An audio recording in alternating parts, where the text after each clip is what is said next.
Hello everyone, you're welcome to another beautiful edition of the Champions League review here on Score City where passion meets purpose. My name is Ade Damola and yesterday we had something fantastic, something beautiful to watch. Real Madrid and Bayern Munich, they did not disappoint us, unlike another team that was playing like they did not have anything to fight for. Yes, 10-goal thriller over 2 legs. The best players came to party and it was a beautiful jolly moment for everyone, whether you're a fan or you're a neutral. Yes, with me in the studio right now are my favorite people, Mide and Elizabeth. Good morning, my guys. How are you doing? Very well, thank you. I'm okay and I'm happy to be here. Still unbeaten in the Champions League. You can say whatever you like. I'm still the last four. Still standing strong. Finishing the league phase. On top of the table. Unbeaten. No. Don't say finishing the league phase. You have not finished the league phase. And I'm talking about the league phase. Okay, not you are still playing the league phase. By next week now, you might be out of the top. Never say never. I'm still here. Unbeaten. 100% record.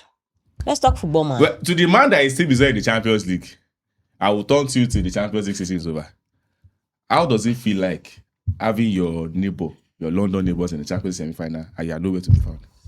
Hello everyone. Welcome to this one. I'm happy to be here, even though my team is not here. But as I usually say, it is not by how far you go, it's how well you end.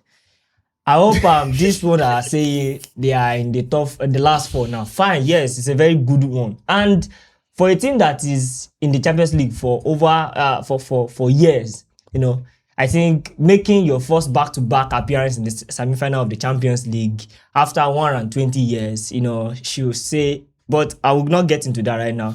The most important thing is that you get your facts right and get that trophy. Anything short of that is an absolute failure. And I will see to it that you get your fair share of whatever they call it. Ladies and gentlemen, the semi-final is set.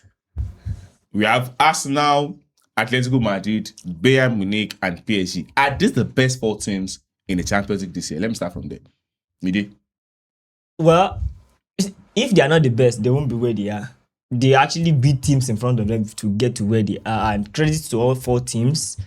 Yes, credit to all of them. Let me start with Bayern. Bayern has been streamlining teams this season. It's so fantastic. Except us now. Yes, but when it mattered, I'm very sure that if peradventure they eventually make it to the final, because the only chance of meeting Bayern Munich for Arsenal now is the final. Yeah. Let's see if they make it to that final. But should they make it, I see no way they do what they did at the Emirates, because now this is an open ground. This is a neutral ground. This is not a ground that is familiar to anybody. So it is about what you have. Nigeria from the players' angle. Now let me digress a bit. Now let's talk about PSG. PSG for me has been the surprise. Surprise in the sense that for all the they were at a point against Monaco. They were on the brink of being eliminated in Champions, and they rose from like a phoenix. They rose from ashes to become what. And I think they did this kind of stunt last season. When they struggled to make the round of 16, and before you know it, they started beating teams left and center. Even this season, they didn't make the top 8. Yeah, yes, they went through the route of the playoff. Yeah, so that is another thing that I want to talk about. Like this PSG team have been the surprise team, because I expected them to have been eliminated already because of the teams they have faced and the way they have played. Prior to, even against Liverpool in the second leg, they were shaky, but they already had the means. Exactly. So Elizabeth, that is just quickly, let's look at it. Were you surprised that Bayern Munich ended up overcoming Real Madrid? I'm not surprised. I mean, if you look at Bayern Munich attack, that attack is the sharpest across Europe right now. The front three of Harry Kane, Luis Diaz, and Olise. Yeah. So they've been solid this season. And then if you have that kind of attack and you go to face a defense that is porous this season, you are bound to score. You are bound to create chances, whether at the Bernabeu and then coming to Allianz Arena. That's their home ground, man. They will do what they know how to do best, and then they did it in that way, in that manner, in front of their fans, cheering them on. Good run from the boys. I'm happy. Let's dissect the Bayern Munich versus Real Madrid match now. 7 goals 2 red cards, and I'll start with the Camavinga's red card. Now, that red card, was it an harsh decision from the referee, or Camavinga was just being irresponsible? Well, Okay. 2 ways to hit. Because first of all, the rule is the rule, and then the game is the game. For you to get to that position, you should understand that you're on a yellow card. As a player, you came in as a sub for Brahim Diaz. You should be aware of what you're coming to do is to steady the ship in the midfield. Probably drag that match to an extra time for them to, probably get an opportunity, all of that. Madrid is Madrid. They can do and undo in 5 minutes. They can get 3 goals. They can get 2 goals. They can change things in a few minutes. Now, if you are on a yellow, you should be aware of the kind of tackles, interceptions that you would do. Now, for the referee, yes, the rule is the rule. The game is the game. I felt it was not harsh. I will not use the word harsh because the rule is the rule, but I would say it was just, a little bit too much for a big game that gave us the entertainment that we want, the football raw moments that we want. That game gave us everything. So I felt like you should have, withheld that yellow card for me. In my own opinion, you should allow the game to go on. It was almost the end of the game in the 85th minute already. Yeah. Let the game play on. Let's see what happened. So the red card to me just affected it in a way. And I don't want to complain. What's your take on the red card? The red card is clearly, and I support the referee 100%, because if you don't kick out tactics like that, because I call it dark out. Yes, your team, why you are even you are already 1 goal 3 down. goes to 2. Like, No, Madrid was leading as I when the red card came. Yes, Yes, but on Madrid aggregate, was- it on was aggregate, it was leveled. It was on aggregate, but then Bayern were the ascendancy, and they are playing at home. You should be experienced enough to know that. What I don't get with players is that I don't get how they know this is the wrong thing, and yet they want to do it. Again, I'm looking at the number of yellow cards Real Madrid got. Out of that 6, I think 4 was from dissent and argument. That is indiscipline. And why, in that moment, you have no reason to be time wasting. You have no reason. And you came in the 76th minute. You got carded. He got 2 yellow cards in 8 minutes. Yes, he came in the 76th minute, got your first yellow card in this 78th minute, and getting your Second yellow card in 4 minutes. About 4 minutes later. That is madness. No, you cannot keep continuing having brain fat. I'll call it brain fat, because this thing is the referee will book you, and you don't even have the luxury of debating about when probably the fans and the list would Probably give you home advantage. Exactly, home advantage All and of all of that. You are at an away ground, and this is not just an away ground. One of the biggest stadium in world football, Allianz Arena, against one of the biggest teams. So why do that? Why put your team in such precarious situation? Because from that point, it was now for Madrid, it was not like they cannot, even though prior to that moment, they were trying to, contain contain Bayern rather. Contain Bayern. Thank you. To contain Bayern, but at that moment, it became now instead of having they are now having a mountain of tasks to complete because of one person's stupidity. Because that was stupidity on his part. You are too much experienced to be having that such brain fat at that crucial point of the game. You should be looking at out, like Lizzie said, consolidating, because there was a reason why you were brought in for Brahim Diaz to steady the ship in the midfield. And what did you do? You took out the leg, out of the tripod stand.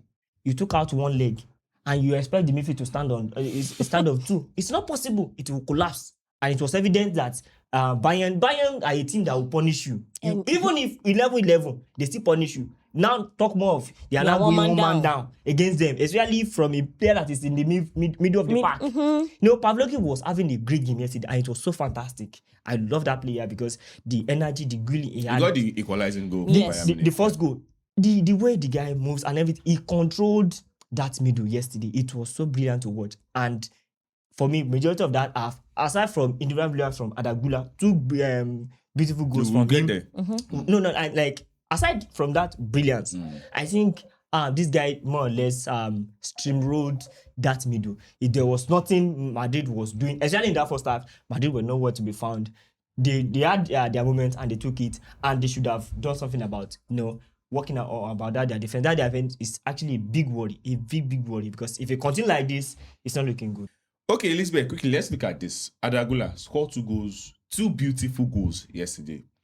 The question I want to ask is, should Madrid begin to give this guy more responsibilities in midfield? Seems like he's already ripe to take control of Madrid's midfield.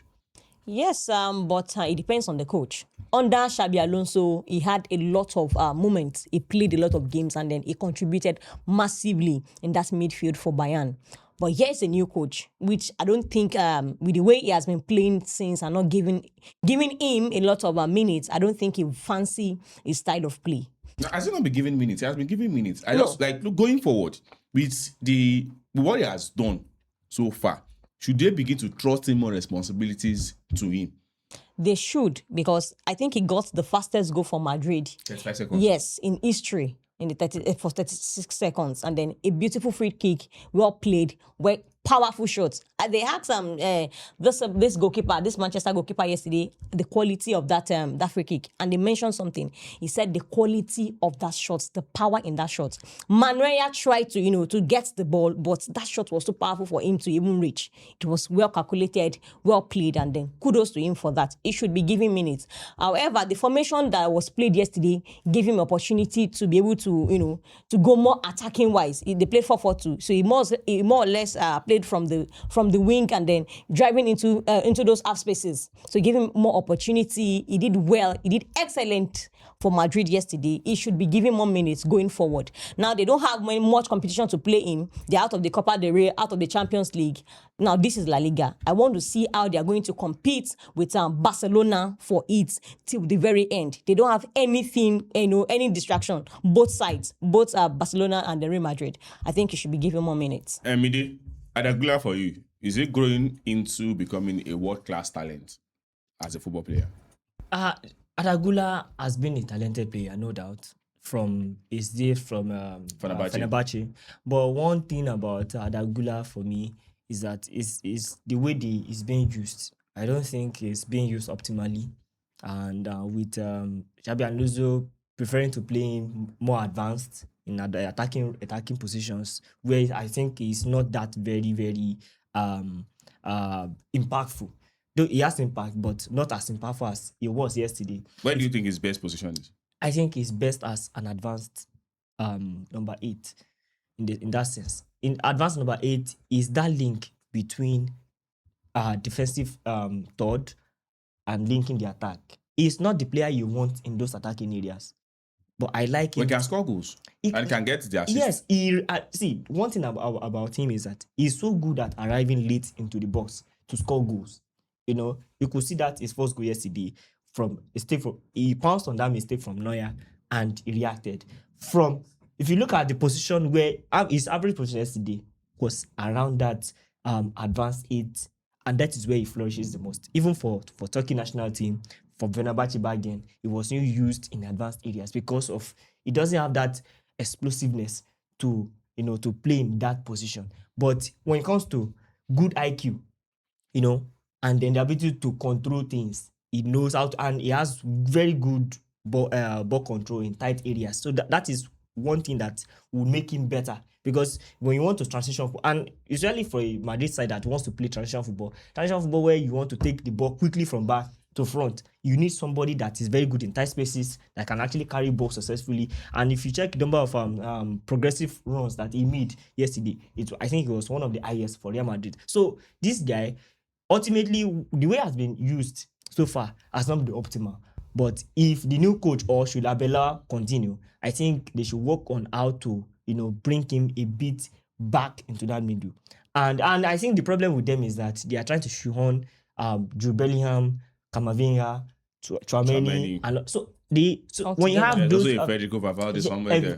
Valverde too. So that is where the problem. That is why he's being pushed into the advanced areas. They want to play him because they know his quality, his talent. But at the same time, you cannot. There are too many players. So having players, this is one thing I don't like about professional football. I don't have anything against professional football, but the problem I have with all these tactical managers is that they want to prove to be the next Pep Guardiola. Why put square peg in round holes? It doesn't work. This make football so difficult. I make it so robotic that football is not more enjoyable. So in doing that, you need, if you want for Adagula to maximize or to realize his potential, he needs to be brought back into his preferred position, and it's in the middle. Well, Jude Bellingham was absent in the first leg, and his absence was dearly missed. Elizabeth, would you agree that Jude Bellingham was actually impressive for Real Madrid yesterday, or it was just another player in the middle of the pack? It was actually very instrumental in that game in the first half. Was solid. He made all those attacking runs that we know him to do. He was solid all round. And then I think that his availability now will help them to be able to fight more for the La Liga going forward.